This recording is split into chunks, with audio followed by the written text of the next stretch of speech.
Bear Mode, a podcast review of The Bear, is a Boink Studios production. And now, on with the show. Welcome back to the show, kids. You are tuned in to Bear Mode, a podcast review of The Bear. Tom Carr back here with you as always, joined by Big Tasty, Joe Higgins, and Jay Luft. And we were possibly bitching a little bit about pro wrestling before we came on. Not too much.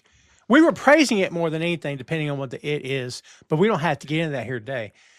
Kids, we are on to episode 8 of season 2 here today, folks. It's going to be a good one. I thoroughly enjoyed this one. I had forgotten a lot of it, as I tend to do when we review these shows. They're kind of gone because I've only watched, as we've said before, at least for me, I've only watched season 1 and 2 through one time. So as we go, I'm getting refreshed. But we hope you enjoy this episode, kids. Again, I did. I think it's a really, really good one. Joe, we never start with you because we always go around the horn. So let's start with you this time, buddy. You're on the block here. What did you think about this coming in? This is your classic Bear episode it's the in-between episode. After 2 big ones with fishes and forks, you need just a little bit of breathing room. Just a little bit of, okay, what's going to happen now? And this is one of those ones where stuff happens in it and it's good, but it sets everything up for your final. We've got 2 left? 2 left. Mm-hmm. Yep. Yeah. So this is like your ready, steady, and then we're off out the blocks. It's still a good one. We get a lot of character, but we get a lot of Carmy and Claire, which is nice because I forgot they even happened. It's a good one. A lot of them here, like you said. Tasty, what do you think going into this, to Joe's point about Carmen and Claire especially? Good stuff here. Yeah, it definitely, as Joe said, it definitely feels like a bit, not so much a breather episode, as much as we get a breather episode in the show. We always say, don't we, like the Bear sort of works the best when it's like two characters having a little one-on-one conversation, and that's basically what this entire episode is, just a series of one-on-one conversations. Fair, yeah. Jay, not any screaming this episode, and the chaos has died down. It's good for all of our nerves. So what did you think as you saw this one? Did it hit you as you got into it? Oh, I get to relax in this one. Well, I wouldn't say relax because like that last scene's extremely tense. But I feel like it was very it progressed everyone just to where it needed to. Like as Joe said, it's setting up for those last 2 episodes, which are probably going to be massive episodes, and I'm probably going to have a mental breakdown watching the pair of them. But to that, Jay, like, so the first season of The Bear, it's very what I would call like loud tense, where it's tense because people are screaming at each other. Yeah, this is very like quiet tense. This felt like, I mean, that not to go too much into it just yet, but that last scene literally felt like they'd set the stakes up perfectly, where it was like, if this goes wrong, this doesn't happen. Yeah. So it was literally on like a knife edge, and whether it go like the way they like framed it and the way they portrayed it in real time was phenomenal. I was literally thought I was going to be sick watching that scene. It was if you would indulge me to put my film buff hat on, it was very Hitchcockian the way it sort of yes it was. Sort of built the tension, which I quite enjoyed. It's very if you watch like something like Rear Window or something like that, it was very, very much along those lines. I will say that when it was panning down everyone, and we were getting the little flashbacks and everything, when it got to Fack, it should have just been like a cymbal clanging monkey. Like, I wanted something to be something really funny. Yeah, just him in a paddling pool eating a hot dog. Yeah, I'm thinking about a sandwich or something. You know, oh man, I love the fact though with Fack it was just the balloon popping over and over again. That was just the most Fack thing ever. But yeah, I really enjoyed this episode. I think all the stuff with Richie in particular was just brilliant. He absolutely stole the show in this episode. Richie's arrived now, hasn't he? He's here. He knows his true purpose. Like Daddy's home. Yeah. He wears suits now. Yeah, right. I mean, to the point you guys made, like if we're comparing the chaos to a slasher film, this is absolutely a Hitchcock film. This is more suspense than slasher movie. So yeah, I'll take that. Well, kids, let's dive into this one. Episode 8, as we said before, and as the guys point out, 8, 9, 10, we're done, and then the season 2 review. This one's called Bolognese. And again, of course, as we said, it is season 8, 10 episodes in season 2. All episodes drop June 22nd, 2023. This one directed by Christopher Storer and written by Renee Gubay, I believe. And let's take a look back at where we were. Phenomenal episode last time, kids. If you missed that one for whatever reason, stop this, pause it or something, and go back and watch that one. Then catch back up to us on this one, because the last one, as we said, is great. Possibly one of the best episodes ever. That's right. Yeah. And do it now or earmuffs, because we're about to ruin it for you. Okay. Richie is sent to stage at Ever, an elite fine dining restaurant in Chicago run by Chef Terry. At first, Richie resists the structure and precision of the environment, bristling at the polish and ritual of service. He's assigned to polish forks and observe, but over the course of the week, he begins to understand the deeper purpose behind the restaurant's obsessive attention to detail. Service is about making people feel seen. Through conversations with the staff, including learning about customized, deeply researched guest experiences, Richie slowly shifts his perspective. After witnessing Chef Terry's quiet leadership and the intentionality behind every moment of service, Richie embraces the philosophy. By the end of the episode, Richie has a new outlook and is hopefully ready to bring that mindset back to the chaos that is the beef/the bear. In this episode, kids, we open on a quiet room. Sid walks in and she's running her hand across a nice table. We figure out that this is indeed the new restaurant. This is the bear, the new place. We go to Carmy's apartment and Claire is there. They're talking about the NICET exam, level 2. It's boss level. It's a fire suppression exam. He stares at her and says he's sorry. And she tells him never to apologize. He says, this is nice, but, and she cuts him off, saying he's waiting for the other shoe to drop. He agrees, and she tells him that no one's keeping track of shoes. I love that line. I'm a big fan of never apologize for anything. That's how I sort of live my life.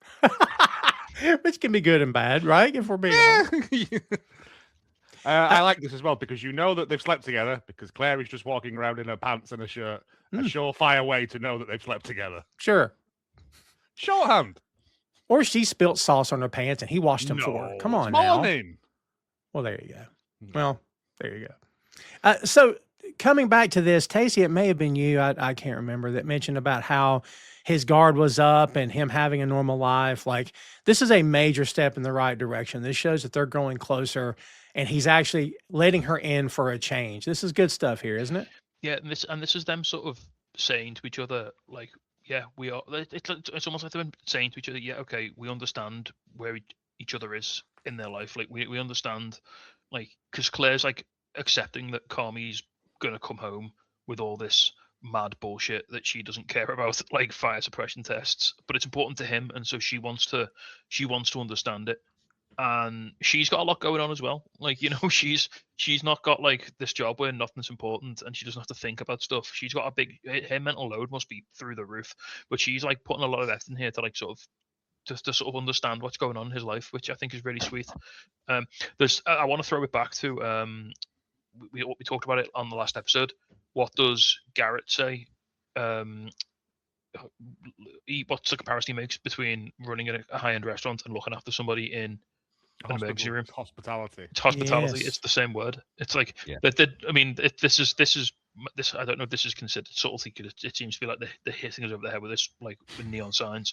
But they're really painting the parallels and they're really drawing like the sort of these people both. It's like they've known each other their whole lives, but they've finally both come to this level at the same time. They're at the same point in their journey now where they can live with each other, where they can understand where each other is. They've got that like sort of life experience now where they're able to do that, which I think is really quite nice. And I think because it's not really said, but you get the feeling with the way Carmy's been acting that there's been a lot of times when he's maybe had relationships or he's wanted to have a relationship, but he's just not been able to sort of square the circle with his job or his lifestyle or something else. And so he's got this fear that like he's gonna it's not like anything she's gonna do. I don't think it's like he's got this fear that he's gonna not be able to put himself first. Haven't they said that it's he can't turn his brain off from that way of thinking? And I assume Claire's very similar because of her job.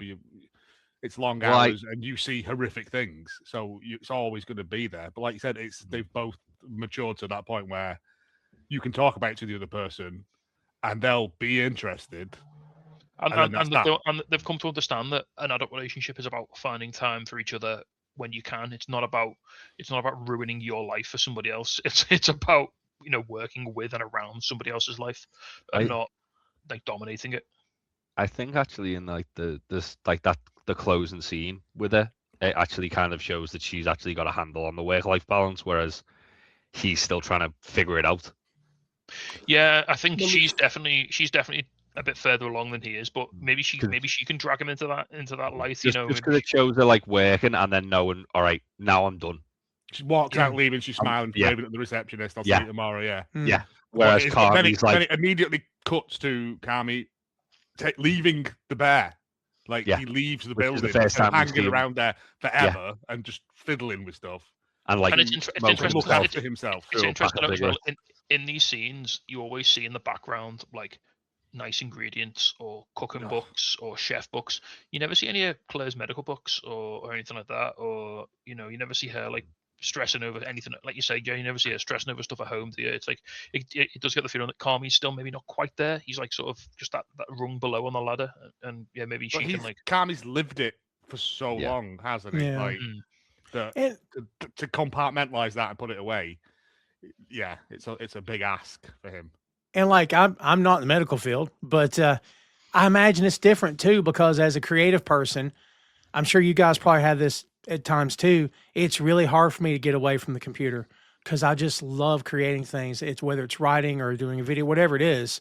Like, so for him, he's a very creative person. It's just in the kitchen.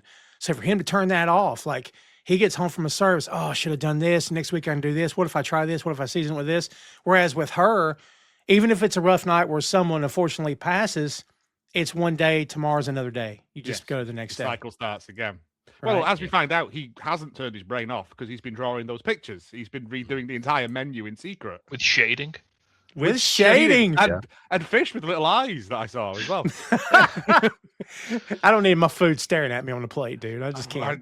Fish anyway. But yeah, so it's that thing of I think as a doctor or whatever you are trained to like, that's your job. That's it. When you're done, bam, go home.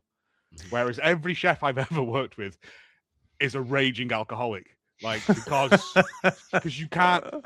It's unsociable hours. It's long hours. Yeah, and you're working when everyone else is having fun, and it wears you down over time. And that's just like, regular chefing, not high end micro basil tweezers, that kind of stuff.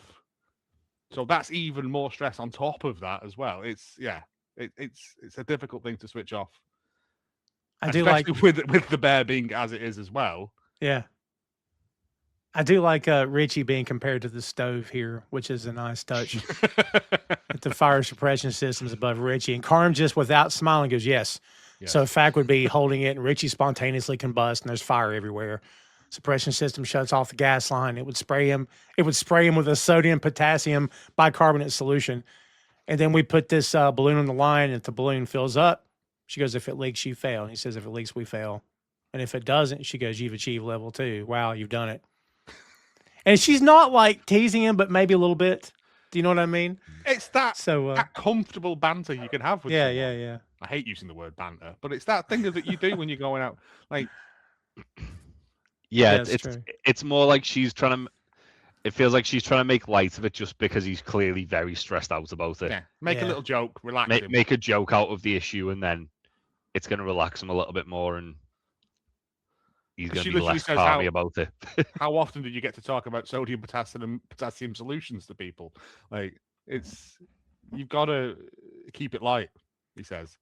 But yeah, probably about as often as you hope a balloon doesn't blow up. Anything else you're thinking? And he says, I'm thinking you're very, very beautiful. I'm like, there you go. Shift that conversation. You know what I mean? Don't lose her now. Come on. It's a classic maneuver. Panic and just say they look pretty. That's right.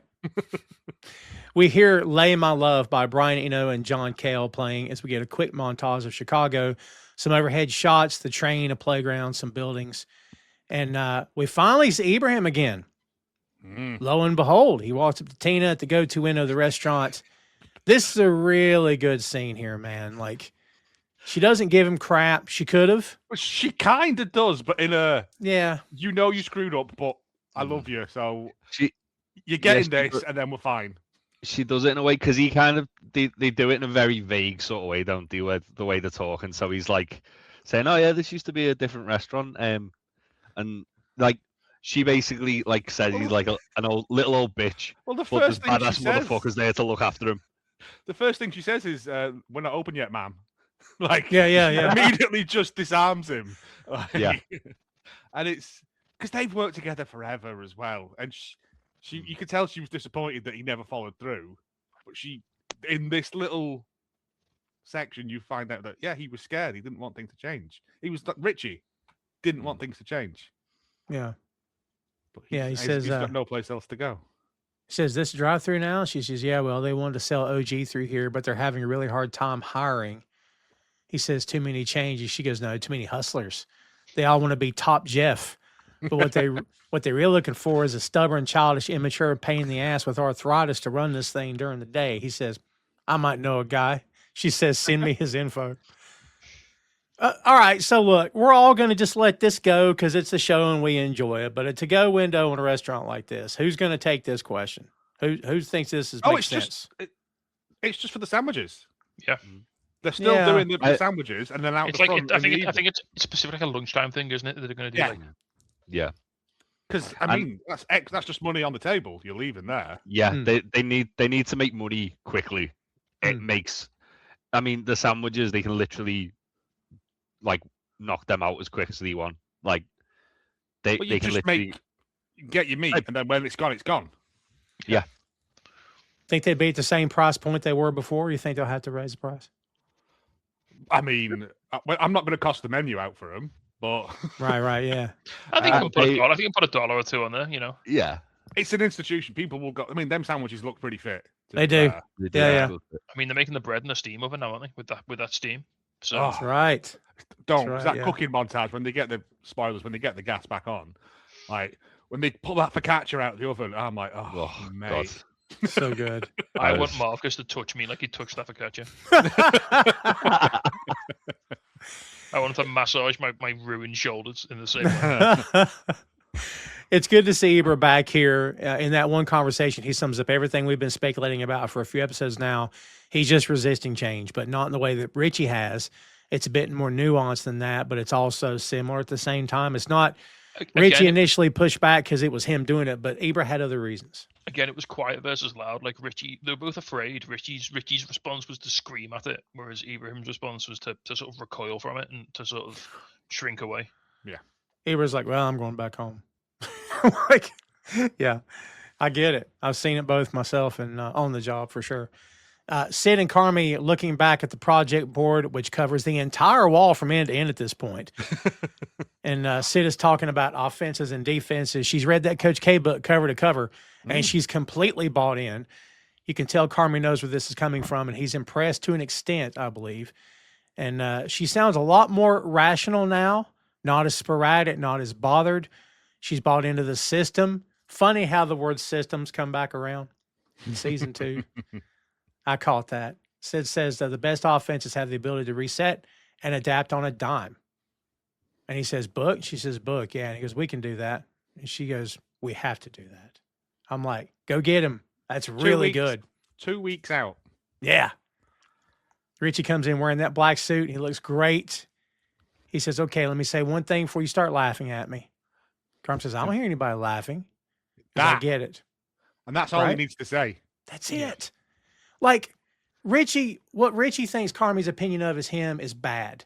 But just give Carmy a chance. Like, of the two, Carmy's way more level-headed than Richie will ever be. You know what I mean? But I think it's at the end of the last episode where Chef Terry was like, no, Carmy believes in you. Yeah, that did. Yeah, that helped. Enough. But also, he's coming in a suit. And, like, I think, is it Tina later on says, have you just come from a funeral? Like, you've never seen Richie in a suit unless he's in court or a funeral, have you? Like, his response to that is like, yeah, of my enemies. Yeah, well, yeah. Yes. I do like the fact throughout this episode, though, everyone kind of sees, like, the new Richie and they're all kind of, like, taken aback for different reasons. Like, and even when people try and give him shit, he doesn't react like Richie would. He reacts completely... Yeah, he's like so like mature about it, and it's like, oh shit, okay, like the change in mentality. Like the restaurant's not even open, and he's dressed for this. But he's literally got this sense of purpose. He wants to be professional. He wants to it goes back to Fisher's where he's like, look, if you give me a chance, I'll hit out the park. But now Well, they give him the chance, and well, this is Oh, all. boy, This does he. this is all. This all comes in the next scene with Natalie. yeah, The only thing Richie says is, "I get it," and Carmy just nods and says, "11 Madison, dickhead." That's all he says. And then they give the infamous quote, "I've got so much of Blues Brothers in my head. Yeah. 106 miles to Chicago, full tank of gas, half pack of cigarettes. It's dark, and we're wearing sunglasses." Hit it. One of the greatest film quotes of all time. One of the greatest films of all time. One of the Where greatest else do films you of get all to see time. people run Nazis off a bridge? Wow, this mall has everything. Just very subtle. You know what I mean? So good. Chicken wire? Yeah. And oh my God, I gotta stop. No, it's there's loads of, like I said, when we used to gig and stuff, and it'd be like, what kind of music do you usually have here? Oh, we got both kinds, country and western. Yeah. Are you the good old boys? Yep, we're the good old boys. I've not watched that. I'm gonna have to watch that later. Right? I might do it on 6M. Shameless plug, 6M podcast. This is a great scene, kids. If you can't feel this between Richie and Carmy, you've not been paying attention and you're not emotionally invested in these characters. If you found you weren't emotionally invested, I advise you to go back and rewatch. Because guys, I felt this and they barely said a word to each other. Well, that's the This thing. this was huge because you finally see them like expressing their respect for each other, which is something they've kind of been trying to do for like a season and a half's worth of episodes. yeah. Well, I think they've, as well, like they've been so, because like so much of the show is about like not having the sort of wherewithal to reach out and to communicate and to not express your feelings and to be too emotionally stunted to like make connections, and this is them two finally doing it. You know what I mean? They're finally communicating. They're finally like getting on the same page, which is it was like you say, Tom. It's the what isn't said. It's the atmosphere that hangs around the scene, isn't it? That tells the story. Yeah, I think like the thing as well, which is like so symbolic, is that the whole episode is Richie kind of when he does see people who he's worked with previously, he's swallowing his pride and realizing I was a dickhead. Now I'm not. Now I'm a team player. Now I'm here to kind of like help raise everybody with me. And it's really telling as well that whenever Richie encounters somebody for the first time in this episode in his new persona, his immediate reaction is defensive because he thinks they're going to take the piss out of him. Yes. And everyone's just like, no man, you look really cool. You look sharp. Yeah. You know, the worst thing, except actually with Sid, which really surprised me. Yeah. Where she's like really taken aback, and then he at this point, because he's kind of like got like the ones that he thought were going to be the harder ones, which is obviously like Natalie and Carmy. By the time he gets to Sid, he's fully like he's in the zone. He's focused. He's not even thinking about it anymore. Yeah. I mean, the worst thing about being defensive all the time is you find out you never had to be. There was no reason to ever be defensive. People were not coming at you like that. You thought they were because like your guard is up and you're defensive against them. But like, as he found out here, no one. What are you wearing? Like no one ripped him. No one. No one came at him. Because I like it. Yeah. All right. Whatever. Those potatoes need peeling. Yeah. Well, when he's talking to Natalie and she says, he says, doesn't he say, I wear the suit because it makes me feel comfortable. Makes me feel good. Makes me feel good. Makes me feel confident. It's like it's a suit of armor from last episode. Yeah. Sugar staring at the balloon. This is a scene you guys just mentioned on the gas line. Fack and Sweeps are talking about how the gas won't turn off. Sid goes to open the cooler and the handle breaks off. Way. That may come back. I mean, later. I'm not saying that's Chekhov's fridge handle, but you know.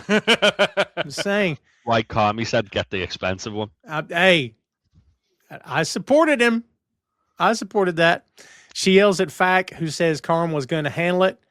He's got to get the gas line handled first, Chef. She sees Marcus and gives him crap about clocking in and not saying hi. Is that a Dutch thing?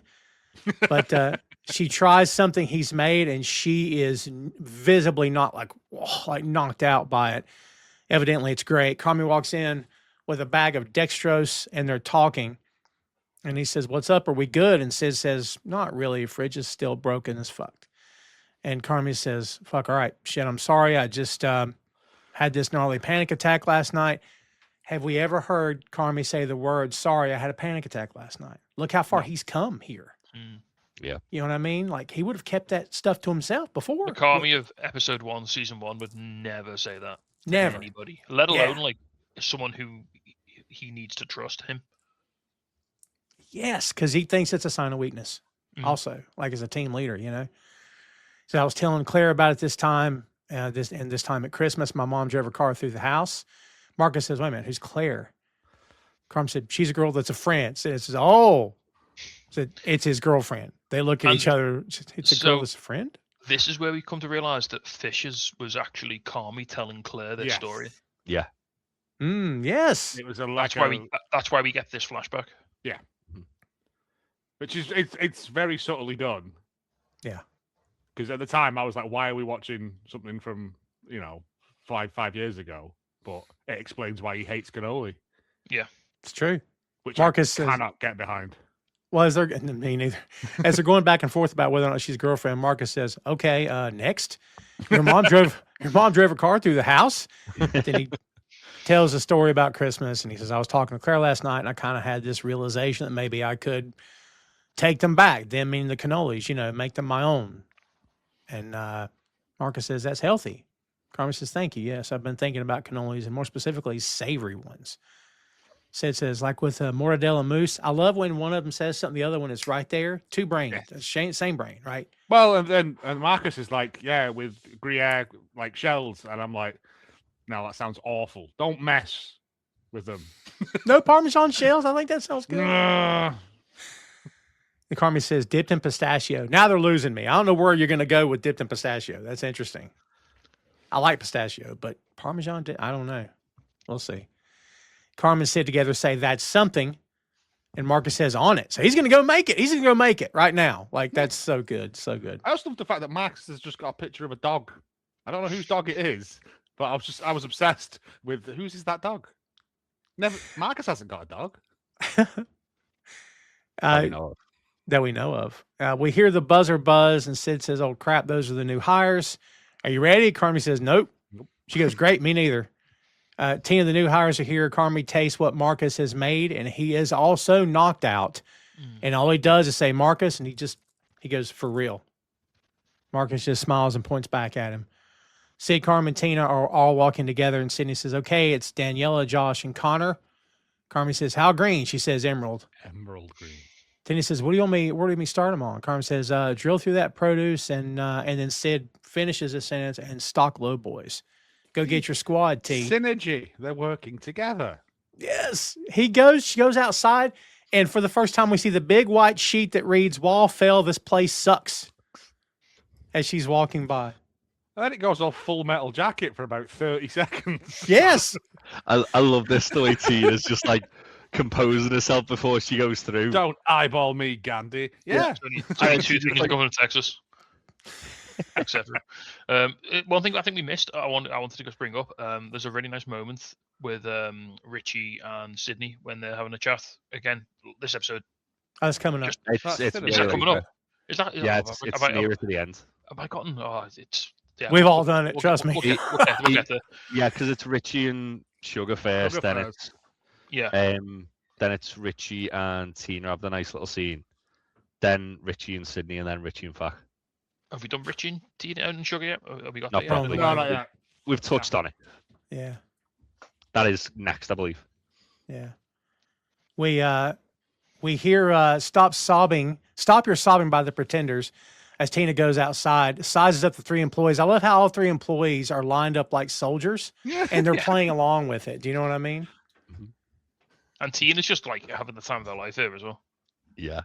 She's like her and Sydney now. Like, go get them, Tina. She's just really thriving in this new environment. Like, and she's not the person. If you go back to the season, the first season, she's not the person you'd expect to have gone on this journey. Yeah. Oh, that's true. Yeah. I think what's interesting about this is in the first season where you meet Tina, she's a hard ass, but in the sense where she's just doesn't like her job. She's there just because it's a job. Whereas now when she kind of like goes out and addresses them, it's almost like it's more like she's a commanding presence as opposed to I'm just someone who's unhappy about being here. Like I'm commanding your respect because I'm going to lead you through what we're going to do this afternoon, sort of thing. And they trust her, right? Like, and she knows they trust her, and that makes her step up. Like you put trust in someone to go take care of that. I had plenty of assistants in my time, and say, look, I can't get to that. I'm trusting you. Go take care of it, and then see if they can step up or not. You know what I mean? And I think she relishes that. You know what I'm saying? Like, I think Tina really relishes that here. Boink Studios YouTube is the home of Bear Mode, a podcast review of The Bear, Tom Clark's Main Event, Tom Clark's 6M podcast, and Two Nations Under Ted, a Ted Lasso podcast. Subscribe to the channel for archives that date back to 2014, with new content being uploaded every week. And check out boinkstudios.com for links to every podcast platform, social media, special announcements, and a lot more. Bookmark the site today. She said she really scrutinized him, and she finally says, "Let's go, freshman." They say, "Yes, chef," and follow her in. We get a montage of Marcus and Ebra both working separately as Sugar is on the phone trying to get the fire suppression test set up. Richie comes in and she... I know you can't tell me, but if I was to say, is it between 1 and 3? Yeah. Yeah, Richie comes in, comments on the suit, and he says, I wear suits now. May I sit? May I sit, Richie says. That doesn't tell you something's changed.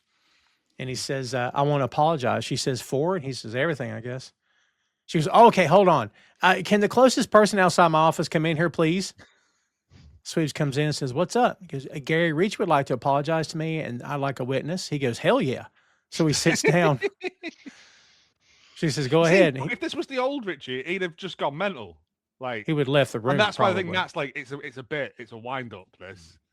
Well, I think that's the thing. Like he's as I said, he's genuinely like swallowing his pride. He's kind of like he's making amends for how he was to kind of be able to show everyone this is who I am going forward. Mm-hmm. But like I think Sugar thinks it's like just all for show. Yeah. Which is why she's being a bit of a knobhead about it.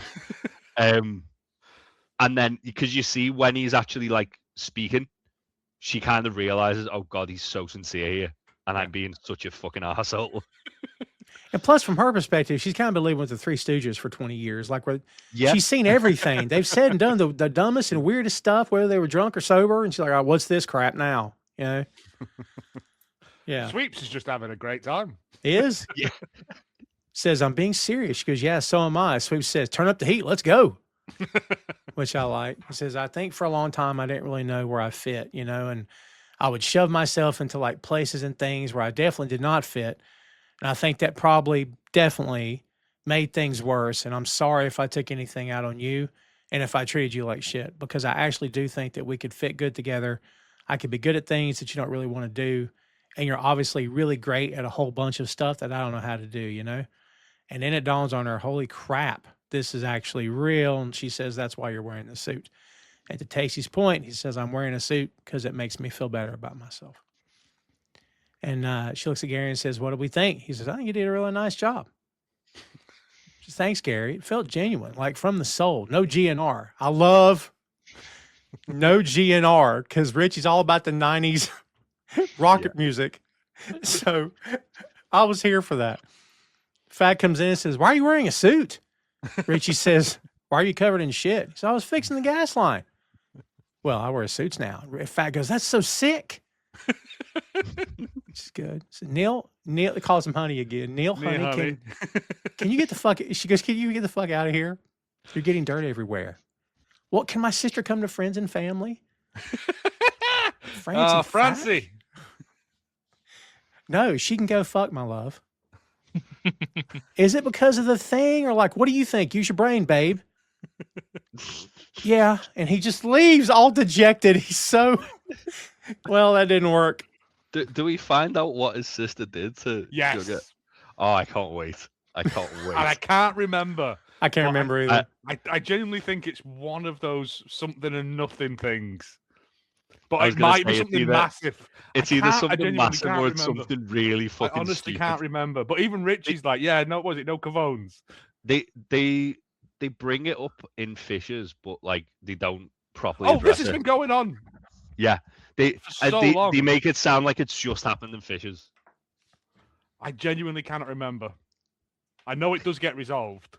Yeah. Oh, I can't wait. I'm blank on it too. More Richie fact yells than after fact. He says, "No Gavones at friends and family." He yells at him. Richie goes back to Sugar and says, "Look, Natalie, if there's anything at all I can do to help make your life easier here, tell me. I'll do it. I just need this place to work." Sweep says, "We need this place to work."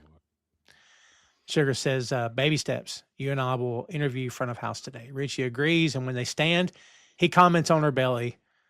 And where the hell did time go? So, I don't know. She says, "Hey, thank you for apologizing."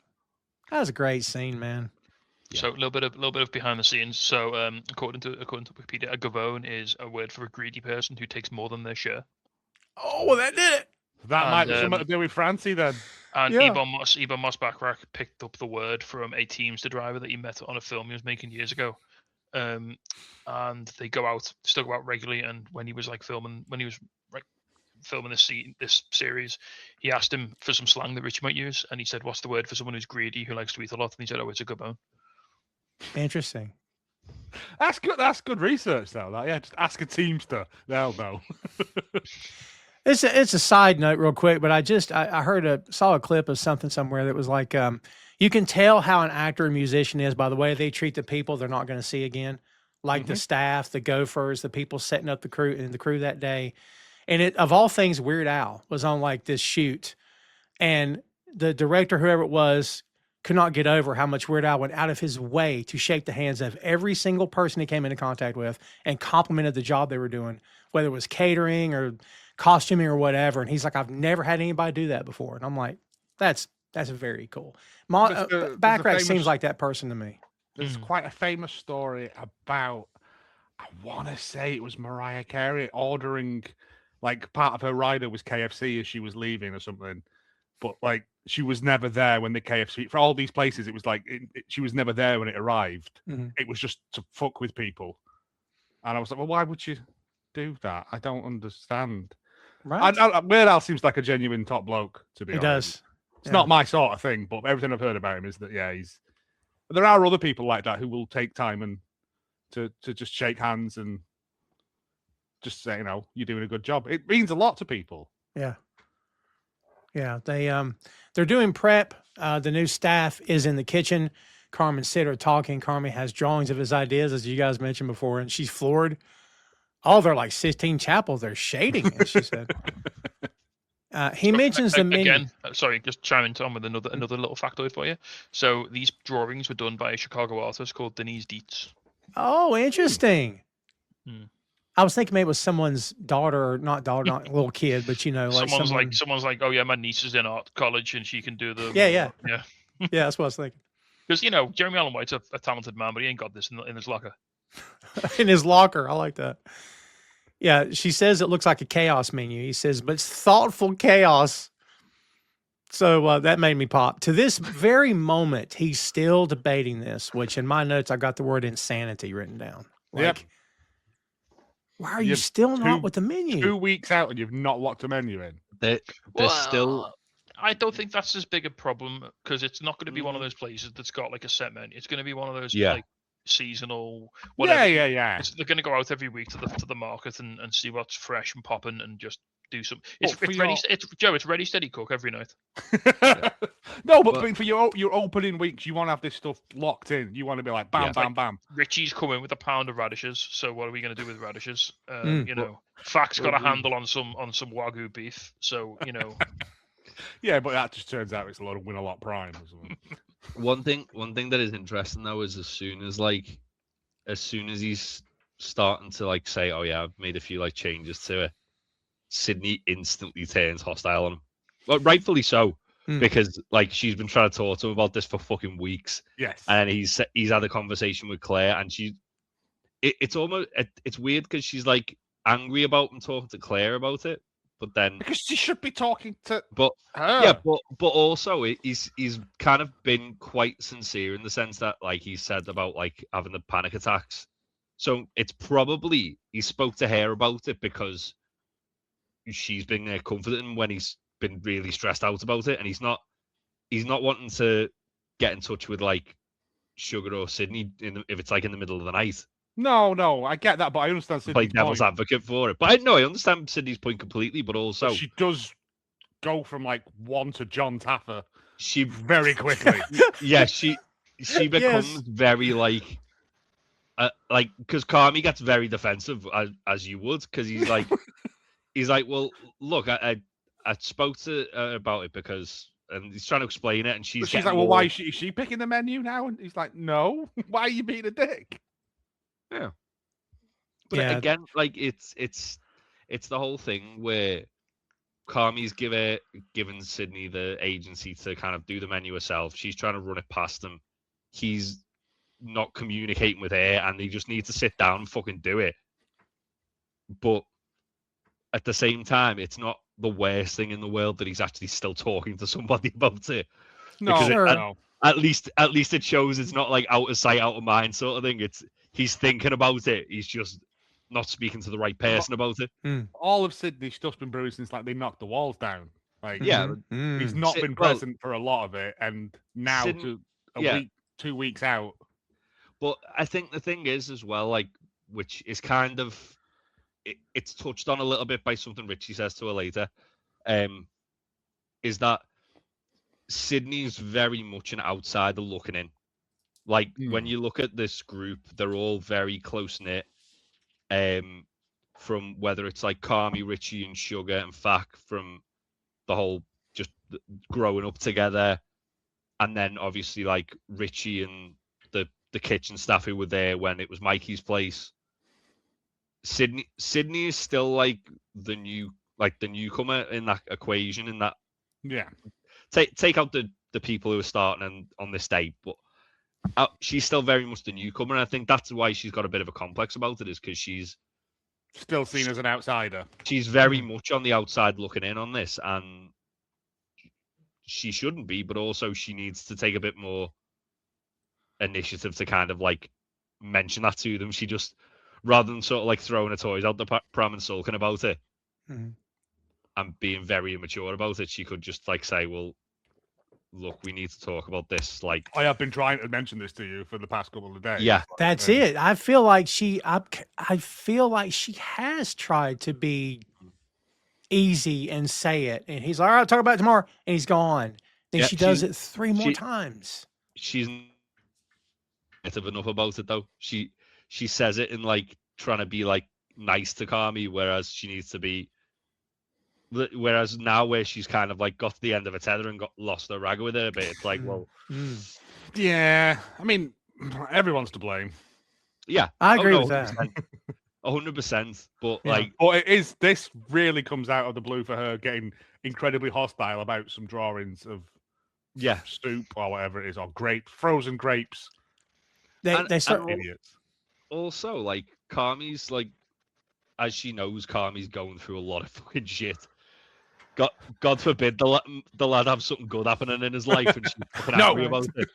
Yeah, I mean this. I mean, pardon the pun, but this does seem a little bit sour grapes from Sydney. Like she almost seems a bit resentful that Carmy's got someone now that he can run this past. Like it's only natural that if there's someone who you're like close to, that you're going to talk about work, aren't you? And you're gonna bounce ideas off your partner. Like that's pillow just talk. That's just what happens. And Sydney hasn't got that. It's almost like she can't. She's getting to that situation that Carmy got himself into, where she can't really step away from work, and maybe she's got to avoid going down that same path. Maybe that's what she's getting, not resentful, but a little bit like, oh, Carmy can have this relationship, but he can still do this with the menu, and he can still find time to to obsess about these things, but he can still have a nice life. The thing is with that as well, is obviously he's like kind of like now taking it to one side and talking about it. So they are having the conversation. It's just not the way she kind of wanted the conversation to go. Yeah, as well, which is why it's. I know. I just think the the pair of them are just really fucking bad at this, and they need to. Yeah, they need their heads knocking together. Yeah, they need their heads knocking together. Yeah, because they're on the same page But- with so much stuff. But they do at the end of this scene. They take a step back, and they stop for a second. Oh, she and does then, She does Yeah. it. I'm sorry. and, Yeah. and then they get it together, and then they end up like in unison, like talking about a new dish, like figuring it out. And this is what everybody does here too. People conflate issues with the emotions with the issue. There's no emotions here. We need a menu. Like, it's not about how you feel or about how I feel physically. That's my Siri going off back Is there. that your phone? As it's known to do. Siri's like, I can help. Daisy, Right. But like, there's no emotions here. The issue is the menu. I don't care about, take anger out, take whatever out. No emotions. We got to nail down the menu. Well, I'm not going to talk about it now or whatever. Okay, cool. Then give me a date. What date can we circle back? Friday it is. I'm going to come to you Friday at 2 o'clock. We're going to talk about the menu. I'm gonna If write you're it on not that here, I'll call you. grid on the window. Yeah. If you're not here, I'll call you. Like, no emotions. Let's just get it done. You know what I mean? Well- Which has never really happened here. Also, the other thing as well is when they were actually like brainstorming the menu earlier on, they didn't have that, like they were very much in an echo chamber of the two of them, so they weren't necessarily knowing what's worked, what's not worked. By the sound of things, Carmy's probably made some of this for Claire, and Claire's gone, oh well, actually I think this might be better without this, and probably just give them a bit of feedback.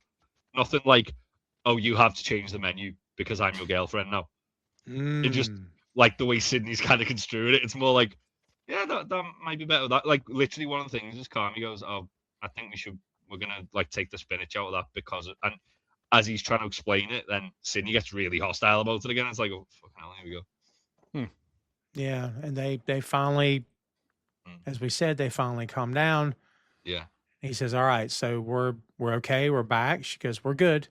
He goes, okay, we're good. She goes, yeah, I just think you need to decide.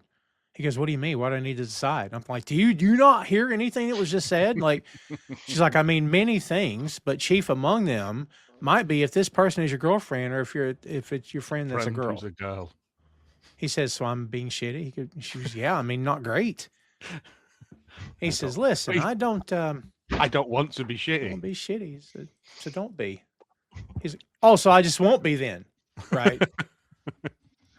That's a really good one. But but the thing is, it's Carmy's unwillingness to let people in.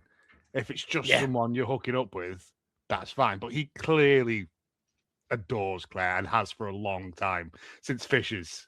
Like, Yeah. And he's scared. He's scared to go all in because what if happens he if lets it her doesn't in, work? it can go wrong. Again, this is kind of where it's like, is that just because Sydney's like still kind of like new to this sort of like dynamic of everyone there, that she doesn't realize that, like how important that is to him? Possibly, actually. Because like obviously Richie and Sugar know it's a huge deal. Fact knows it's a huge deal. Sydney met her for the first time like a couple of episodes ago. Oh. So I guess she doesn't know that it's. She doesn't know the history there. He's known since childhood, and has a body like bam or whatever it was that Mikey said. Yeah, pow, bam, whatever it was, bang, whatever. Yeah. Yeah. Sugar and Richie are interviewing someone, and this girl's saying all the right things. She's a problem solver. The restaurant comes first. Kids, if you're looking at me thinking, hey, Tom, give me another example of how Richie has changed. Brother, you're about to get it. Because this is tremendous. Fantastic. This is Richie's controlled rage. Oh my God. They stand up and shake. He goes, good luck. And they sit back down. Well, she ain't it. She says, but Nat goes, what? No, she's perfect. Look, like, and I think Nat is still going, he just doesn't like her because she's a woman or whatever. Yeah, she literally says she's got like 7 years of experience. She's like, and yeah, she's been to lots of places. It's not even about the fact that she's moved around. And then he just points out, he goes, that fork and that napkin there, she didn't adjust them once. Yeah. And it's like, it shows how serious he is about this, like that little test. Yeah. Because for a fact when he's like with the people who did pass the interview before, they all fucking moved that napkin. By the way, who here would have moved the fork and the napkin? Oh yeah. Oh, I would have, for sure. I fucking absolutely would have. Yeah, it was. Yeah, I don't know. really. I'm not a fancy man. Well, So and I don't even know what a napkin is. I just use kitchen roll. Also, if she saw nothing wrong with it, how much experience does she have again? What level That's why she restaurants moved- did she work Well, that's in? Richie's point of she moved around a lot. Yeah. But this is the thing as well, though. Like where it's like Sugar doesn't have that attention to detail because she doesn't even know it's a thing. Yeah. Where until Richie points it out to her. So yeah. And she's like, That's- "You moved the napkin." that's- He was like, "Fuck yes, I did." yeah, but that's something that Richie's clearly like put in as a test because like, well, I know we need to do this. So if they can't figure it out, well, that's how can I trust them to basically like set like the floor as it's meant to be? Yeah. It's just Richie's like, he's not being a knob about it. Mm-mm. He's just like, I did that to see if she'd notice. She didn't. No good. Don't. What is it? You want stars? She isn't going to give you stars. Mm-hmm. Yeah, that's really good. Star catcher. That's a great line. That's it. Yeah. Star catcher. We hear the Crane Wife 3 by the Decemberists playing as Fack is just standing in the cooler. He's just with his head against the wall. What are you doing, Neil? You hiding? Yeah. He says, "Yeah, you too." So what's the whole thing with them all drinking Pepto-Bismol through this episode? By I the way, think it's just to show the stress of it. Yeah, so it's for heartburn, isn't it? So it's like, And Yeah, like, upset yeah. stomach. because Richie's drinking it like when he goes in the office with Sugar. Well, it Carmy starts off, drinks it Sid's, twice. Sid's got it at the start. She Sid's hands got it it to at the Carmy. start. Carmy hands it over, and it just goes around everyone because it's horrible stuff. It's horrible. It's like chalk. It's just the worst. It does work, but yeah, I Does think that it's just a little funny runner throughout the whole thing. Yeah. Yeah. This conversation with he and Fat bounces back and forth for a couple of 2-3 scenes here, so we'll have to bounce. But Fat can't figure out the test. He doesn't know what's happening. And he asks if Claire's his girlfriend. Like, do you have to ask? Do I have to? Is that totally fucked? Carmy's starting to stress over this. Fat agrees that it is totally fucked. Richie brings the delivery man to Tina, and Tina loves the new suit. He's like, I wear suits now. He gives the line again. She asks if he came from a funeral, and he says, yeah, all of my enemies. You got to say before. Good. Fack and Carm are still talking in the cooler about the whole girlfriend thing. Fack asks, how much do you love her? Carm admits it's a lot. Fack goes, that's nice. I love Fack to death, man. Fack's just happy that his friends are happy. Like, yeah. Fack's the best, most purest soul. Like, you notice that Fack is never the aggressor, even with Richie. If Richie's the aggressor first, Fack will feel like he has to stand his ground. He's never the aggressor first. Like, if you come at him with non-aggression, he'll come at you with non-aggression. Like, he's not looking for a fight ever. Aggression playing that Ballbusters arcade game that he stole. Right. Oh, man. Richie checks in with Sid. This is a great scene, guys. This is maybe the best convo these two characters have ever had to this point. She compliments his suit. Once again, I wear suits now. Even tells him that he smells nice. Sid tells Richie he smells nice. So it's interesting because like the way like, so obviously Richie comes in and he's like, look, Carm asked me to run this by you. I want to make sure you're cool with it first, but it's of like importance to everyone. Are you okay if we put this on the pass? And it's the note that says let it rip, isn't it? Mm-hmm. Of Mikey. And she's like shocked by the way Richie's carrying himself and like how like pleasant he's being towards her. So but there is a line where he says, "Calm's here for everyone, yourself included," and I think that's when Sydney kind of realizes, yeah, he's. Well, it's when they're talking. So she says about like she's no because he says something like something about like when you were a kid or whatever, and he's like she's like, oh no, I'm an only child. And Richie's like, yeah, so am I. He says, but she said, yeah, but you always had Carm and Nath. And he says, yeah, but now you do as well. Mm-hmm. It's really good. And the cup of Sharpies he brought in, yeah, before he leaves, he has to take the red one, put it with the other red one. That's awesome. She notices, doesn't say a thing. She looks down at the catchphrase, and like you guys said, it was the "I love you, dude. Let it rip." back in the cooler again. Carm says the inspector can't come if today doesn't work out. Can't come back for another 3 weeks. And if they fail, he says, well, they fail. In fact, takes a hit of the Pepto at that point. Give me a hit of that. Yeah. I wasn't a fan of Jimmy here, like the way he came off. But if any character is going to make you unsettled, I think it's going to be him. I think he had to, though, didn't he? I guess, but like it kind of feels like I can't wait till these guys fail. I can't wait till it happens. Man, maybe I'm wrong, but that's the impression I get. I mean, that's Uncle, isn't it? Though, like, yeah, I think he wants them to succeed, but he's preparing for it to fail. He's just making them aware of what the situation is. He's a realist. There is no second chance given this. In his mind, he's like, they've got all the money and they've just like they're in Cloud Cuckoo Land, running fantasy restaurants, and I need to come in and make them take the medicine and show Last time he came in, they were pacing around an imaginary kitchen. Yeah, that's true. Right. So you can forgive him for being a little bit apprehensive about his money. Maybe a little bit, yeah. He's just giving Sugar the fact saying, look, you got to be open in 10 days. Mm-hmm. Also, to be fair, he's very tactful about it, I think, in the sense that he's like pulling Sugar off to one side because he says himself, I don't want to cause a big scene saying this to you. That's true. And obviously it's still like, it's more just like, so Sugar knows, like, look, if this doesn't open in 10 days, like, I'm selling it. Yeah. Yeah. Ooh, man. Don't tell Carm. Panic attack. Talk about panic attack. Good Lord. No, but it's they knew this. But it's something to do with interest rates have changed or something. And I'm like, Jimmy doesn't put money in the bank. That's a good point. It's all rolled up with elastic bands around it in a shoebox. So basically, I think the gist of the scene is he basically says, like, they've had the lot, so like the land that the restaurant is on, appraised, and it's not worth as much as he'd hoped. So that if they needed to refinance, they wouldn't have as much collateral. So they probably wouldn't get as preferential a rate. So he said it's going to be, they thought it'd be like 7%.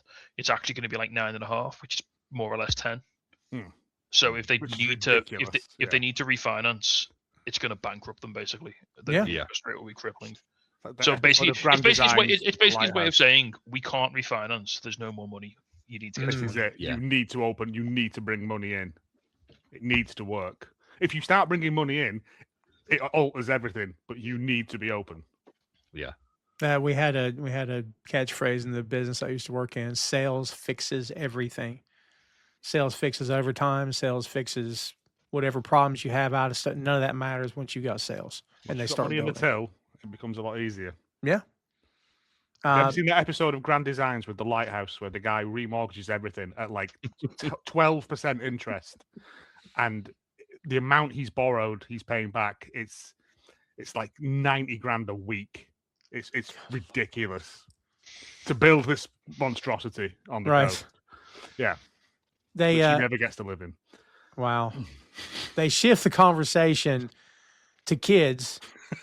And hey, if you were to have kids all over again, what would you do? Oh, honey, I wouldn't have them. And she goes, all right. Well, I mean, what would I do? I want them to not be so afraid of things. I protect them less. I want them to have more fun, make more mistakes, get into more trouble. I don't know how to do it, but that's what I do. Make sense? She goes, yeah, thanks, Unc. And that's where they leave it because she's obviously getting nervous. Of course she is. So Ebraheim and Fack are in the kitchen. There's a pic of Ibra, Tina, and Mikey. Mikey's side is all torn up and scorched, which I found a little unsettling because of what happened, of course. And Fack asks why it's burned, and Ibra says, because Michael was on drugs. And he walks off, and I'm like, he may have been the first guy to be that blunt about it. You know what I mean? Like, yeah. That's the closest we've ever had to someone verbalizing what Mikey's problem was. In the restaurant. Yeah. I said they all loved him, they all knew, but they all knew. Yeah. That's just Mikey. Again, it's one of the things when you're an addict, you think you're being clever, don't you? And you think, you think you've got it under control, and you've hidden it really well. What's going on. Yeah. Everyone knows. Anyone knows, you can tell. You see the wheels turning in Fact's mind, which is interesting. And he yells, Jewish lightning, and Sugar off camera yells, you can't say that. You can't say that, Neil. I didn't say that. Yes, you did. I heard you. He goes, well, And she goes, well, what? And that's it. This bit, you talk about a classic comedy setup, the setup and the punchline. Richie's with the new hires and he's talking about, this is serious. This is serious business. This is a serious place. Here comes Fat yelling Jewish lightning into the scene. It's so good, man. But Richie says, you can't say that, Fact. Say that in here. We've had this conversation several times. There's a HR meeting. It's the way he goes, go and stand over there. I'll be with you in a minute. And then he just excuses himself, but he goes, I've got to go speak to this problematic individual. Yes. When he excused him, Fact walks off like a little kid and goes to the hall. Neil Jeff, what? Yeah, he did try to burn the restaurant down for insurance money. He goes, yeah, I know. He overrode the system. And Richie goes, start from the beginning. He said, tried to burn down the restaurant. I think that he overrode the fire suppression system so the gas wouldn't turn off and it wouldn't put the fire out. And he says, make it so. And when he grabs Fact and says, Fact, good job. He goes, I know. Thank you. It's so good. Hey, Jay, when you saw this, were you thinking, why did that never click in my head? I never put two and two together. Yeah, because I think they foreshadow it like in season 1, don't they? Richie brings up Jewish lightning. He puts his hand. I think it's this season, isn't it? When he puts his hand. Yeah, it was in episode 1, actually. Yeah, it was episode 1. I couldn't remember if it was last season. It's when he breaks the Red Sox pitcher. Mm-hmm. Yeah, it is right at the start of episode 1, isn't it? But yeah, like I had a feeling like it was going to be something to do with the fact that Mikey tried to like burn the place down for an insurance claim. But when Fact realized that, I was like, oh, that's brilliant that they've like kind of they've alluded to it enough, but so it's still like a bit of a twist when like you finally get that big reveal. Yeah, it was really well done. And then it's Fact that figures it out. And it's Fact figuring it out. It was great. Fact save the day, man. Like he always does. If that toilet's backed up, who are you going to call? Pay that man and buy him dinner. I'm saying. The inspector comes in to check the gas line. Sid's flashbacking. This is where you guys talked about earlier. It all goes down the line to what they're thinking of. Sid's flashbacking to her and her dad and the closed signs up in restaurants. If I miss anything here, guys, catch me. Sugar's doing it with her and her mom, who she's trying to calm down in the Fishes episode, and then relaxing with Pete. Eber's going to win. He was hired by Mikey, which I thought was interesting. He went to nothing else but that. He went before all this. So that's what he's thinking of. And for Richie, it's him and his family, of course. For Fact, it's failing the test from before. Fact didn't go back very far at all. Don't think Fact remembers pretty much that far back. Yeah. For Carmy, it's the stove burning and his cousin saying, keep going in the Fishes episode. They pass the test. The inspector says, congratulations, you got a restaurant. And they all celebrate. Sugar hugs him and tells him. The Sugar hugs like the guy, and he's just like, okay. He's like, I don't know what any of this is. What's going on? I think as well, Tom, for Carmy's one as well, Carmy's flashback, it was the time, I think it was in season 1 when he left the gas on and he left the fire on. That's true, yeah. His apartment down. Yeah. I did like the fact that when they were doing the countdown as well, it got to 2 and then they stopped it. So yeah, it literally dragged it on because like you didn't hear the 1 and then the 0. You just went, oh, what the hell? No. I mean, I know they did build suspense, and I'm not like I'm not an expert on how fire suppression systems in American restaurants work, but surely if no gas had come out by 8, no gas was going to come out in the last 2 seconds. Yeah, that's what I was thinking. If that balloon is not even like this, either works or it doesn't. Like there's no like it's not going to do a little bit of a gas leak. It's either going to suppress the gas or it's not going to suppress the gas, right? Yeah, but hey, it was a fun scene. I mean, yeah, we got, like you say, we got to see. I don't think it's necessarily. I mean, what is? I don't know what the relationship is between all of these. It's not necessarily anxieties. It's not necessarily because like there's some in there like Ebraheim's. You know, I think they're just very sort of strong emotional memories that everyone's having at that time, aren't they? They're just like sort of having very sort of. It's everything they've put into this place. Yeah, that's why I read it. It was all the hopes and dreams and everything they've got up to this point that we know about. It's all relying on this balloon not exploding. And if they don't pass this, it's over. So Ebraheim goes back to when he was hired. Like, man, if this doesn't work, I guess I'm out of a job. I guess we don't open, right? Because that's what That's the vibe. Yeah. We hear Throw Your Arms Around Me by Neil Finn and Eddie Vedder. It's a great freaking song. It's a good song. Yeah. We Neil get Finnegan, man, he's all over this show. Yeah, right. Yeah, Yeah.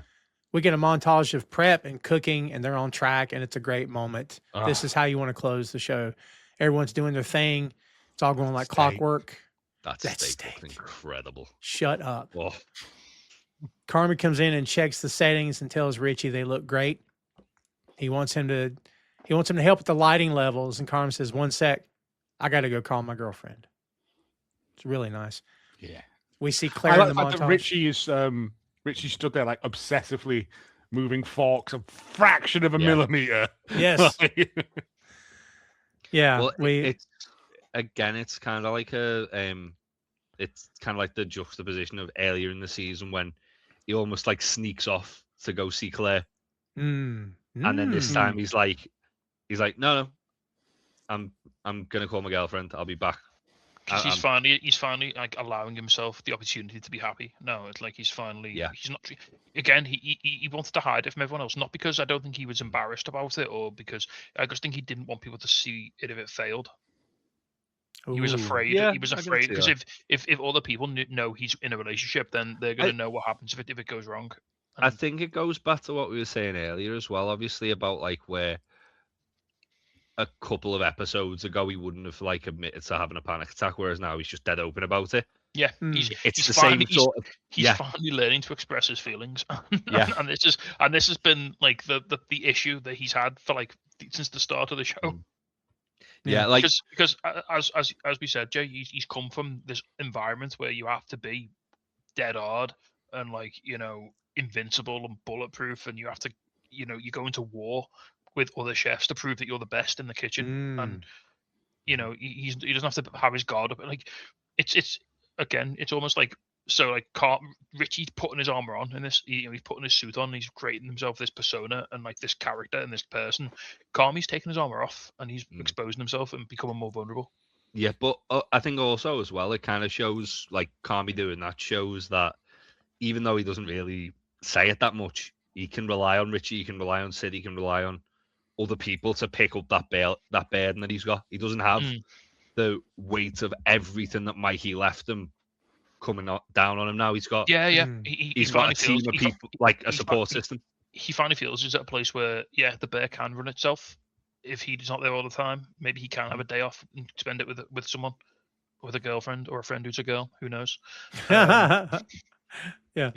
But it shows as well, like it kind of like the little sort of cherry on top of the cake for showing where Richie's gone to, where he a couple of episodes ago, if Carmy had said, "I need to do anything else but help you at this moment," Richie would have exploded and been furious. Or if Carmy had said, "I'm going to go and call my girlfriend," there'd be some smart ass comment from Richie, wouldn't there? Or Yeah. Whereas he just smiles at him, he's really happy, and he'd bust his balls, or he'd be like, But yeah, there's none of that. No. He knows it can wait. Like he wants to get it right now, but it's not like the be all and end all, is it? So little fun fact also, the next scene we see Sydney on the train home, and she's watching a basketball game on her phone on YouTube. It is the 2001 NCAA men's semi-final game between Duke and Maryland. Duke obviously coached by Coach K. This is considered one of the greatest comeback games of all time. Duke came back to win it in overtime. And it's known as the Miracle Minute game, which ties in with the finals. It ties in with the every second counts, all that. So yeah, little basketball fact for you there from someone like me who knows nothing about basketball and just read it off Wikipedia. I mean, once again, I'm a Carolina fan, so I don't care too much for them coming back on anybody. So yeah, I am anti-Duke, brother. I got mad respect for that coach, but I am anti-Duke. So. But no, now you're right. I mean, it's amazing what that dude has done with that program. It's freaking amazing. And we got into that a lot with the TED show with UCLA, right? Like it's a lot of the stuff that was kind of reflected there. Yeah, the triangle offense. Yeah. We see Carmy at home preparing dinner for Claire, and amongst all this, and we also see Sid take off her shirt, and she has what looks like a scar, but it's actually a 3 of swords. It's a tattoo from a tarot deck. Right, because I couldn't make out what it was. Yeah, Is it a scar or is it like a brand or? It's a very odd reference, oddly placed in my head because I'm not sure how it connects, but it's 3 swords. They're synonyms or theatric representations for the design that include heartbreak, betrayal, and emotional pain and sorrow. I guess that's why it's there, but I'm like, boy, you talk about obscure. Do you know what I mean? Like, very obscure. Well, she lost her mum very young, didn't she? So, heartbreak and... Well, there you go. Yeah. I didn't know as well. I thought it was spaghetti, but I've just read on the thing. The spaghetti, it's bucatini, which is hollow spaghetti. And where has that been all my life? Right? The sauce gets into the spaghetti. I don't think I've ever had that before. No, but I need to hunt some down now. Yeah, it looks incredible. It looks that bolognese, that ragu he's made. So good. Yeah, Carmy. You could grout walls with it. It's that big. You notice that Carm is preparing dinner for Claire, which also goes back to the Fishes episode. Fishes episode? Yeah, where she says that she never had a man cook for her before. Was that Fishes? It wasn't. No, it was one before. So they're in before. That's right. Yeah, the one before. Yeah, and then this is the first time that Carmy's made her dinner, which is nice, and it's a lovely way to finish the episode as well. You get to see a lovely little glimpse of the sort of the happiness that they could have together, and like the sort of Great episode. The show delivers chaos like no one else can, but they're also at their best with episodes like this one that can just be human and just bring things. Before we wrap it up, I guess again, just going back with some little facts of a little bit about the costuming, like the sort of specifically Richie's suit. It was a big point of the episode, wasn't it? A big thing that a lot of people talked about. So this was specifically a wool suit from Hugo Boss. Oh, sweat like a. And it was chosen. It was a collaboration between Ebon Moss-Bachrach and the costume designer Courtney Wheeler. So Moss-Bachrach specifically said he wanted Richie to emulate Al Pacino's Vincent Hanna from Heat. Oh, okay. Oh, interesting. Because he thought that that's someone Richie would like sort of look up to and want to emulate and sort of respect the style. That's fair. And also the all black coordinates with the decor in the restaurant. And also, so Wheeler, the costume director, specifically didn't tailor the suit too much because they thought Richie wouldn't. Like Richie couldn't afford a proper tailored suit. It would, but it wouldn't be a slim fit. It would be like it's slightly classic. It's slightly baggy on him. Yeah. It'd be off the peg. Richie wouldn't have the eye for that at this point. He's not that sharp. He wouldn't have the dollar for it. No. No. Yeah, for real. And another little fun fact on the very last scene, when Carmy's cooking dinner for Claire, he's wearing a pair of 1950s Levi's, which is a throwback to the vintage denim he's got. First episode, in earlier episodes, Doesn't he have a beef shirt on too? When he's cooking, he does have a beef shirt on. I know. Yeah, I thought so. It's not the misprint one though. It's not the rare one. I wanted it to be the Burf, and it wasn't. Darn it! That would have been great. Kids, there you have it. There's episode 8. We are almost to the finish line of season 2. We hope you enjoyed this one. Just for that as well, the delivery, Tina's pans. She's so happy with the pans. Yeah, you're right. Yeah, so good. That's her thing right there, boy. Science bitches. So they are from a company called All Clad Metal Crafters from Cannonsburg, Pennsylvania. They sound like they're going to be expensive. Oh yeah, it's like the knife. It's like Carmy's knife from the other episode. Yeah, they're going to be like copper cord and I need some new pots and pans desperately. I still have pots and pans handed down to me from my mom. I'm not kidding. Yeah, man, do they still work? A good steel panel lasts you forever. Yeah. Some are, they're beat up pretty good. They're not quite the level bad that this restaurant had, but they're getting there. So I just haven't sprung for new ones. So let's see here. Tasty, let's start with you. Let's get your final thoughts on this one. What do you think? Yeah, it's just a nice little setup, isn't it? A nice little tee up for the final 2 episodes. There's a little bit of tension there, but as we said before, me and Jay said before, it's quiet tension now. It's not. No one's screaming. We're past that now. We've moved past that. All of the stress and all of the challenge is external. It's not internal anymore. We've sorted the internals, and it's never going to be scary again.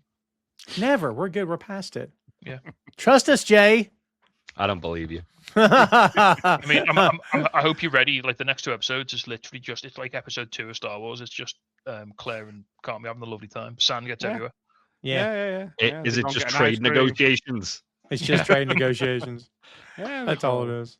They go on a Hell Skelter. It's great. Jay, let's go to you next. What do you think? I really enjoyed this episode. I think because obviously the way the last one was, I was expecting this one to be a lot more stressful. And I was pleasantly surprised when it wasn't.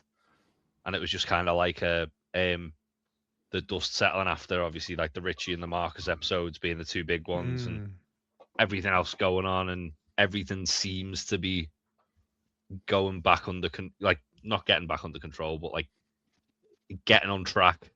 I'm sure nothing can go wrong with just 10 days to go. But yeah, I'm cautiously optimistic about the next 2 episodes.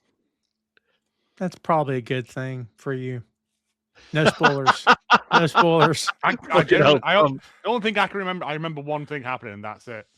Yeah, but it's big. What I remember, it's pretty darn big. So yeah, Joe, we started with you. Let's end with you. What's your thoughts? Yep. Like we got a lot of Marcus and a lot of Richie in this one.